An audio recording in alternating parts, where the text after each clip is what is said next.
மக்களின் மனதில் நிற்பவர் யார்? மாபெரும் வீரர் மானம் காப்போர் சரித்திரம் தனிலே நிற்கின்றார். அச்சம் என்பது மடமையடா, அஞ்சாமை திராவிடர் உடமையடா.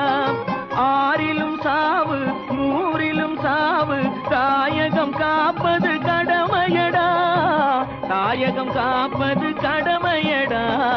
அச்சம் என்பது மடமையடா, அஞ்சாமை திராவிடர் உடமையடா.